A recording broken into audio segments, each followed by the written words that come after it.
দেড় যুগ পর বগুড়ায় ফিরল আন্তর্জাতিক ক্রিকেট। 5 ম্যাচ সিরিজের প্রথম ওয়ানডেতে আফগান যুবাদের মুখোমুখি হয়েছে বাংলাদেশ অনূর্ধ্ব 19 দল। এই মুহূর্তে শহীদ চান্দু স্টেডিয়ামে রয়েছেন রিপোর্টার আব্দুল আওয়াল। আমরা সরাসরি চলে যাচ্ছি তার কাছে। আওয়াল, এই যেন ঠিক আসলে ইতিহাসের মহেন্দ্রক্ষণের সাক্ষী। দীর্ঘ 19 বছর অর্থাৎ প্রায় 2 দশকের খরা কাটিয়ে বগুড়া শহীদ চান্দু স্টেডিয়ামে কিন্তু আন্তর্জাতিক যে ক্রিকেট সেটি ফিরেছে।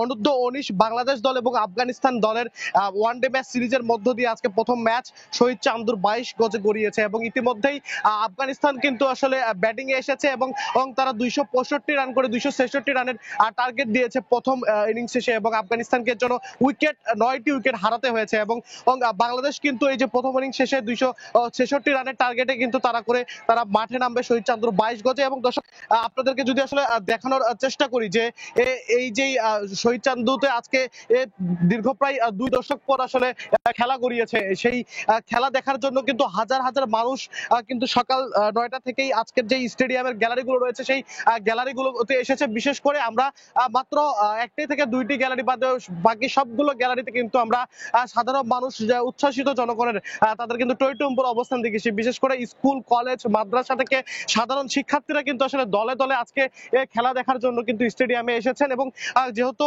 এই যে ম্যাচটি ঘিরে সাধারণ শিক্ষার্থীদের জন্য বিনামূল্যে টিকিটের ব্যবস্থা ছিল, এই জন্য তারা উচ্ছ্বাসিত হয়ে এসেছেন। এর পাশাপাশি কিন্তু আমরা দেখেছি যে অনেক পরিবার তাদের পরিবার পরিজন নিয়েও কিন্তু আজকের যে 2 দশক পরে আন্তর্জাতিক খেলা আসলে শহীদ চান্দুতে গড়িয়েছে সেই খেলাটি উপভোগ করার জন্য কিন্তু আজকে এখানে মাঠে এসেছেন। এবং খেলার চিত্র যদি এই দর্শক আপনাদেরকে বোঝানোর চেষ্টা করি যে 8টি উইকেট আফগানিস্তান হারিয়েছে। প্রথম থেকে কিন্তু আসলে তারা কিছুটা ধাক্কা খেলেও অজিউল্লাহ মিডল অর্ডার যে ব্যাটসম্যান ছিল ও আফগানিস্তানের, তার 100 তার সেঞ্চুরিতে কিন্তু আসলে আফগানিস্তান যে তাদের যে উইকেট হারাচ্ছিল সেই ভারসাম্য রক্ষা করে একটি বড় সংগ্রহের পথে আসলে দাঁড়িয়েছে।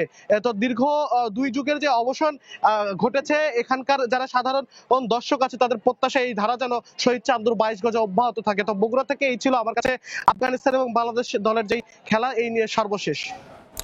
আব্দুল আওয়াল বগুড়া থেকে যুক্ত হয়েছিলেন, জানাচ্ছিলেন বাংলাদেশ এবং আফগানিস্তানের বাংলাদেশ এবং আফগানিস্তান অনূর্ধ্ব 19 দলের প্রথম ওয়ানডের সবশেষ খবর। সাধারণত বগুড়ার এই শহীদ চান্দু স্টেডিয়ামে আমরা গত বছরগুলোতে দেখেছি একদম 1-2 জন দর্শকও প্রতিযোগিতামূলক খেলায় থাকে না। আন্তর্জাতিক ম্যাচ ফেরায় সেখানে অনেক দর্শকের সমাগম হয়েছে, সেই খবরই জানাচ্ছিলেন আব্দুল আওয়াল।